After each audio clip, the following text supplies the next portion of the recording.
Maya ahead and joins us from New York. She's an artist focused on contemporary identity culture, active on the internet. Go to her website, and you see the kind of interesting things that she does with the websites and online technology in general. Again, if you go to lasertalks.com, you'll find the longer bios and a link to their website. All yours. thank you. Okay, I'm gonna share my screen here. I'll stay here for a few seconds to make sure everything works, and then I kill my video.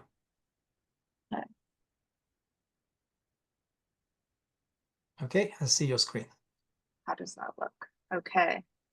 I'm excited to be here today. Yeah, as mentioned, I'm an artist. I'm based in New York. I'm in my studio right now in Soho.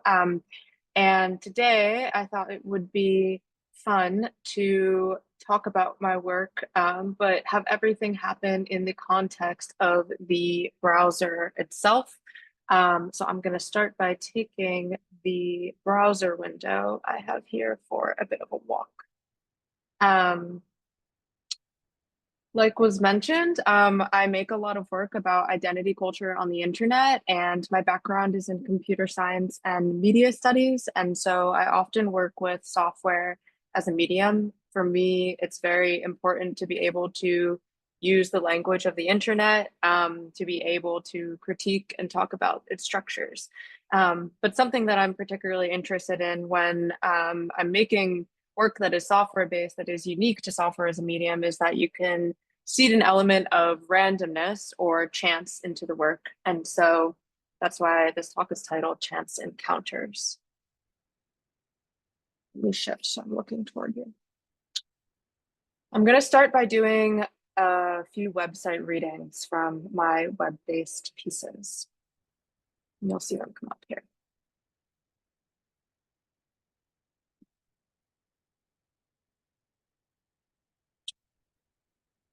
What are you going to drop, Maya? Actually, Maya, want to go to TJ with me after dinner? Maya, are you awake? Maya, thank you so much. I was up too late for work. I love you and I wish I had gotten to hang out. Maya, hacking. Maya, man. Maya, can you CapCut this? Hi, Maya. What time are you coming this weekend? Maya, wish Nicole Chris a happy birthday. Maya, tell about your Google Day when you can and say hi to Grandma and Grandpa. Maya, your passport and fire safe. Hold your horses, Maya. It's likely you heard us, Maya. Maya, I think the text is fine. Nicely worded. Thank you so much, Maya, for letting us sleep in your room and taking us around. It was so beautiful. See you tomorrow. Maya, sorry that was unclear. So happy for you, Maya. Maya, are you living in LA now? Already walking there, Maya. Oh, OMG, Maya. I love you. I'm having an amazing Saturday.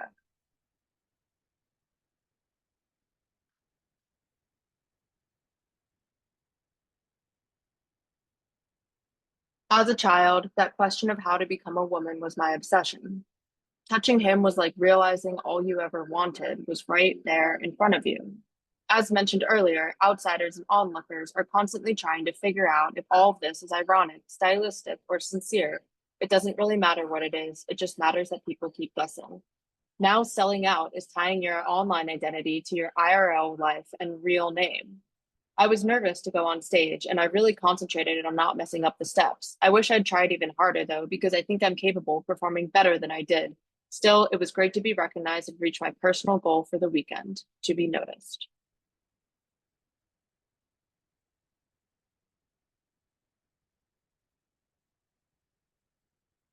Nothing I do is right. Nothing I do is fake.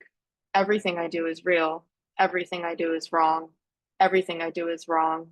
Everything I do is right. Everything I do is right. Nothing I do is right.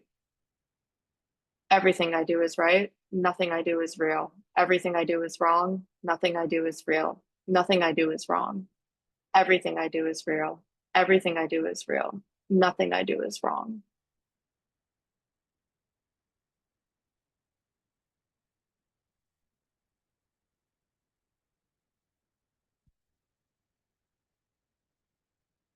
Exclusive, squiggle bordered.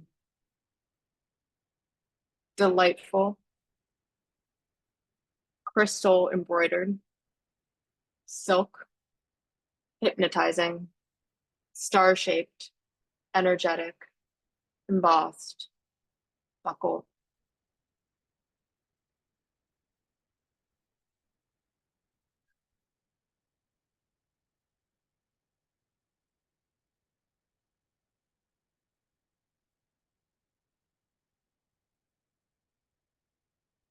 Gray plaid ballet flats, Franco Sarto, genuine leather, cute gingham print, and silver buckle detail on the toe. Half-inch kitten heel, size 7.5 women's, message to bundle and save 10%. Hashtag whimsy goth, hashtag plaid, hashtag gingham, hashtag flats, hashtag ballet flats.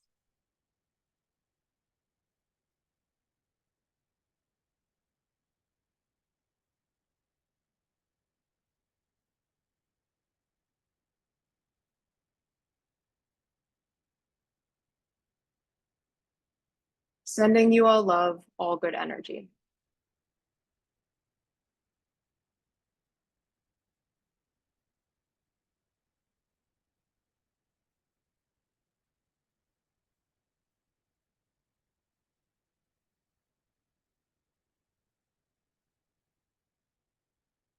I always carry around some sort of moisturizer because I hate the feeling of dry skin. I love how she does makeup that enhances her features but doesn't cover her natural skin. I don't like it to be super bright under my eye. I will never ever understand why or how people think she is ugly or unattractive. Her beauty to me is so elegant and sophisticated, yet mysterious. Now I have all these dark marks, discoloration, sunspots. Thank you, Vogue, for featuring real supermodel with genuine and fun personalities. So I take a little bit like this.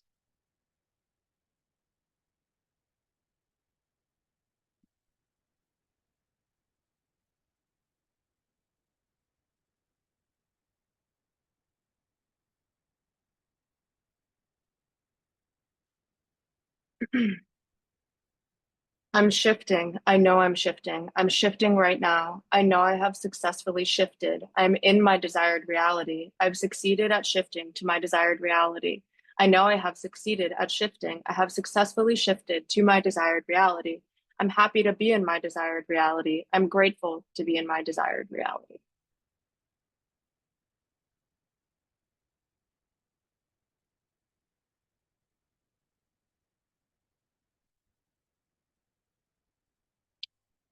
Realistic. This idea of being realistic online has been very enticing to me for as long as I can remember. It's something that I never fully understood how to achieve. And I always felt haunted posting online because I felt like it was morally good to be realistic on the internet and act real in some way. But I always felt like I was performing.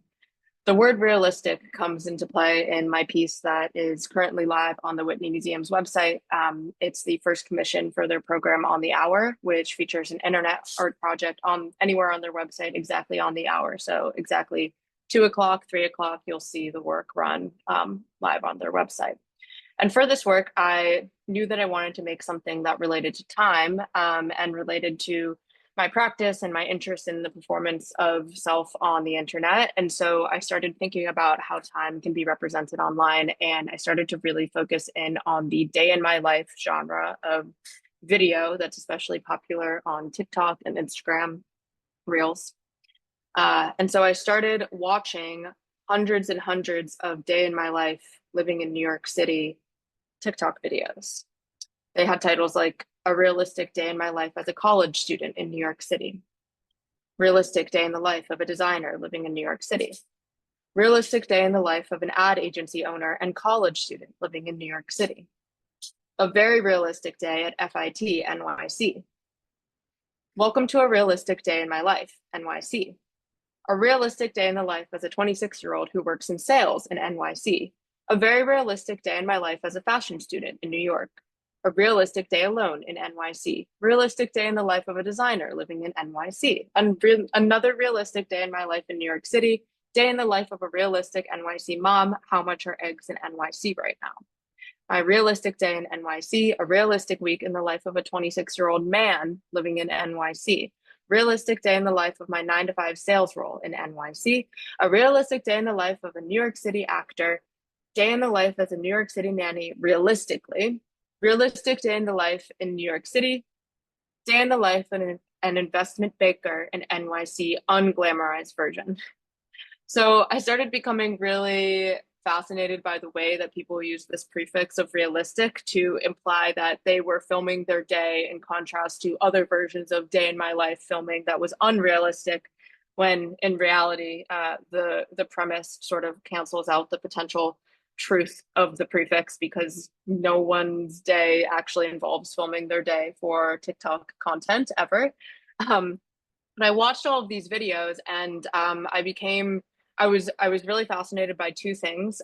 One, I was really looking for when people said an exact time of day.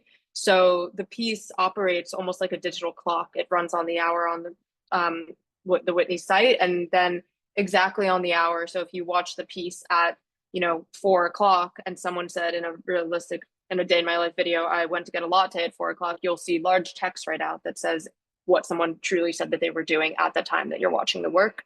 And this is followed by a stream of animated comments, because as I started watching all of these TikTok videos, I became really interested in the comment section, and it kind of, in TikTok's UI, operates almost beneath the video. And it's this kind of clamoring mass of voices that are all commenting on the narrator in some way. And they're often expressing jealousy or admiration about being in New York, about the person who's talking life. And there's this very parasocial, voyeuristic relationship between the mass of people who are commenting and then the sort of protagonist, the narrator in the video. So this is what the piece looks like when it runs on the Whitney site.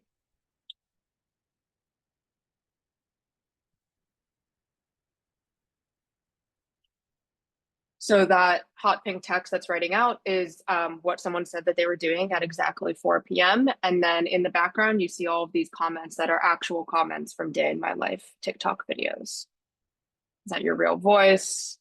Love to see the behind the scenes. I love you so much. Please keep more of these coming. Where's your lipstick from? I love the color. Okay, day in my life. How do I manifest this for myself, my neighborhood? And so people kind of develop this very personal relationship with the person who has posted the video. And so this idea of being real online has been a driver of a lot of the work that I end up making, thinking about this desire for the ever elusive concept of authenticity online. People talk about the idea of authenticity, especially on social media, in a very romantic way, as if it's something that's possible to achieve. And I used to feel very guilty about my relationship to being online, because I never felt like I could quite be authentic in the way that was rewarded by the public, seemingly. And so, along the lines of thinking about being realistic, I started thinking about what it meant to capture and self document my life in a way that felt truly real. And so in 2018, I built a browser extension that once a day, when you have this browser extension installed, takes a photo of you and asks you what you're thinking about. So I have it installed in Chrome. And when I open a new tab at random, mine already happened today. But it takes one every single day. And then I slowly start to amass this archive of photos of me staring at my computer, no expression on my face, with a thought, exactly what I was thinking about and decided to write in that moment. And I've been using it since 2018. So I have over 1,000 photos now of me looking at my computer. This is just a reel of last year's photos, so one whole year with it. I added fun effects.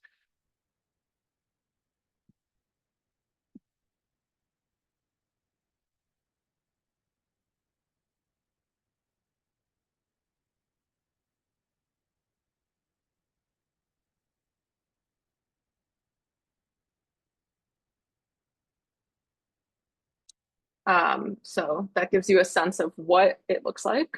Um, Wonderful your videos.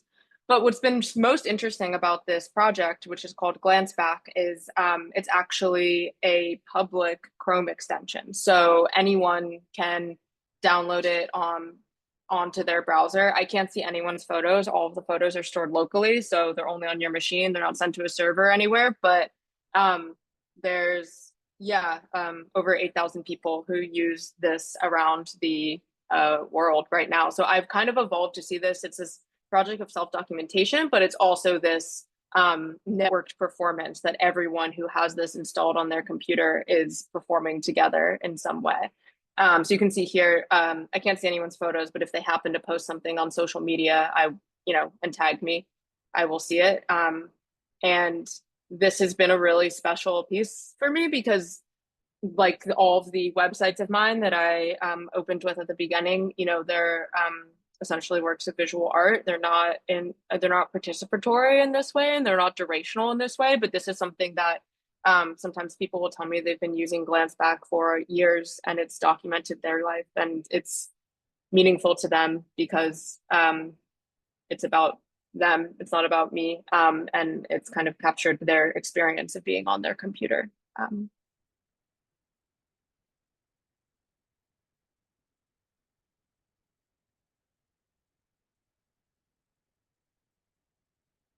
And I try to keep some documentation with different people who use it here on Arena.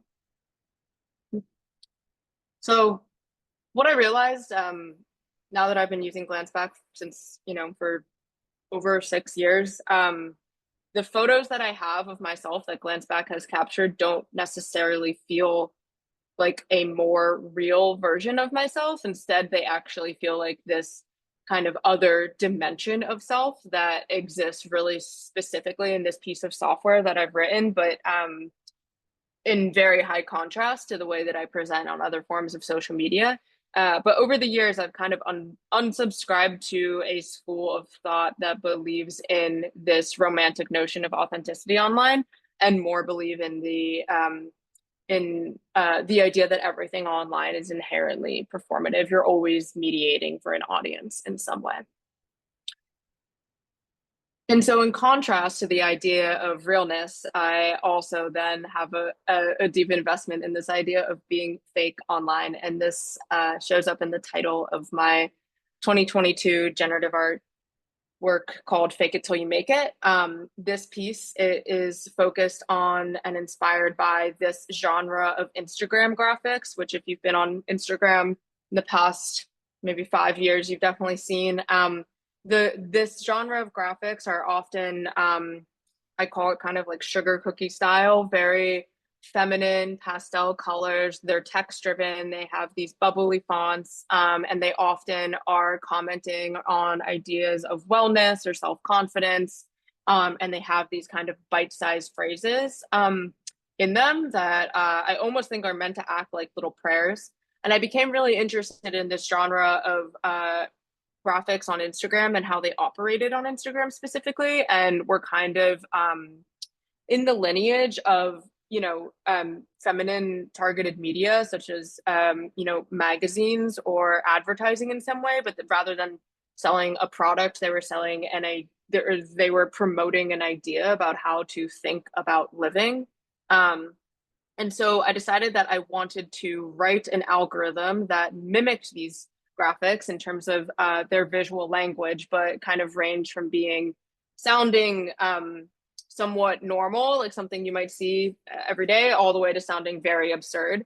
So what you're seeing here, this is the website that I built for the work to kind of document the behind the scenes process. This is live running JavaScript. So each one that's generated, it's likely it'll never be generated again. And it's essentially collaging together language. So almost like a Mad Lib style algorithm. So it's quite simple and it's not AI. It's kind of this collage style. But what I found is often these graphics, I started making the work feeling somewhat cynical about what this subculture of graphics represented on Instagram, but ultimately writing this algorithm to mimic them, I often find that sometimes what it says is actually quite meaningful, even if it reads as absurd, in the kind of angle of the tone that is generated. I find a lot of them to yeah, invite reflection from myself, and they're also often very funny. And when I install the work, it's really important to me that the code is running live in the gallery. And so let's see here. This is a projection on a 4 foot by 4 foot canvas, and the code runs live in the gallery. So even I, as the artist, don't know exactly what's going to be generated, but I've just built a set of parameters that allows me to define kind of the possibility space of what could be generated.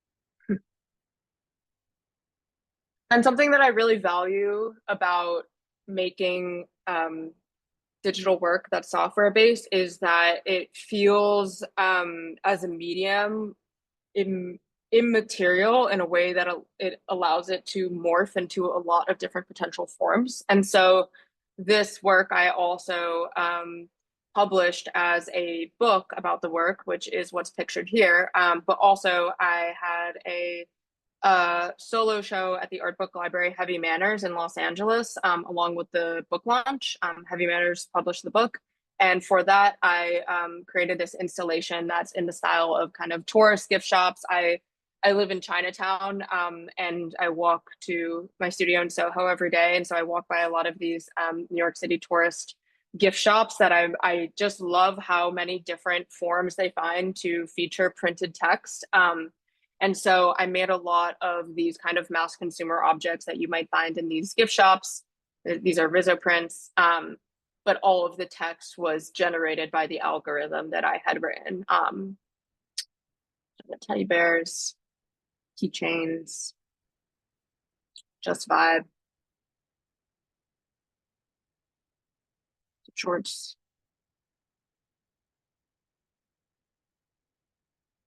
And that is the book.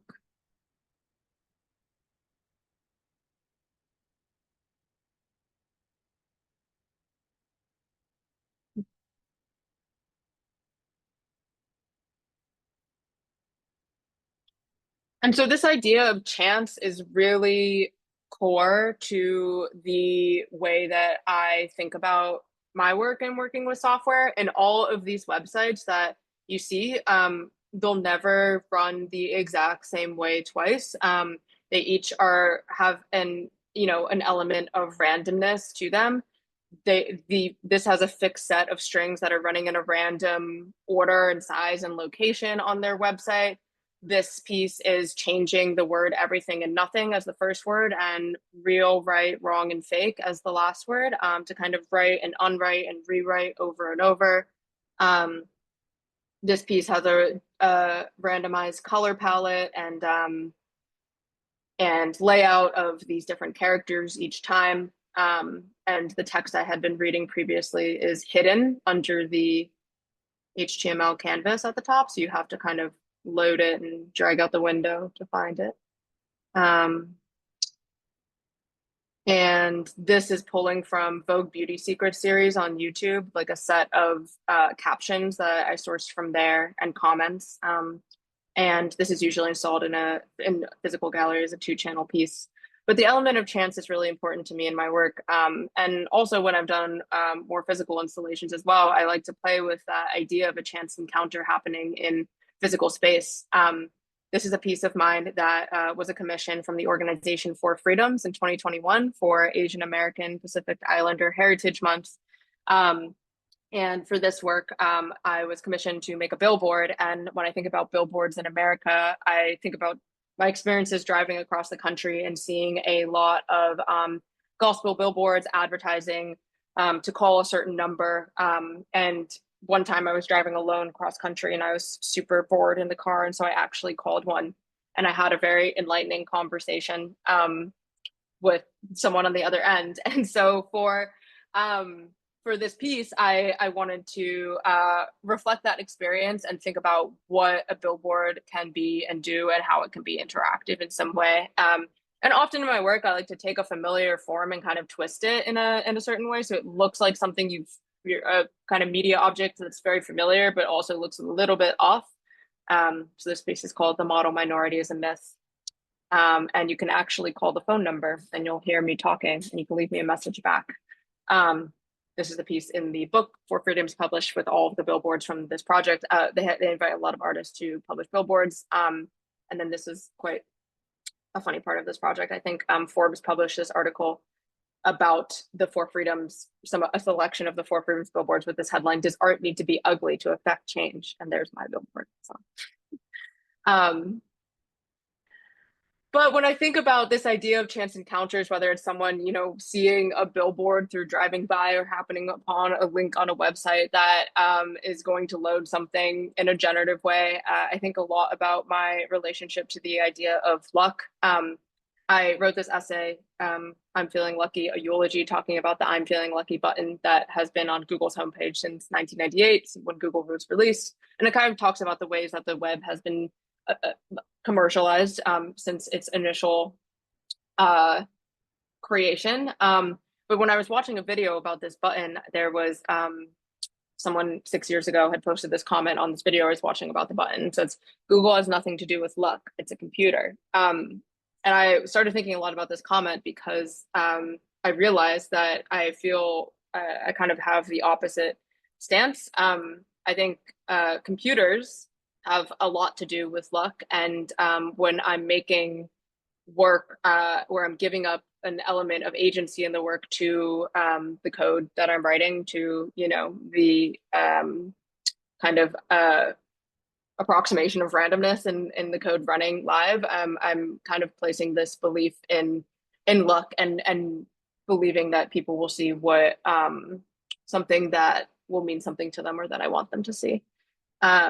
And I'm Feeling Lucky is also the title of a generative work I made focused on astrology and horoscope culture, where I wrote an algorithm to generate these kind of visual readings sourced from language from CoStar and horoscopes and magazines and astrology websites.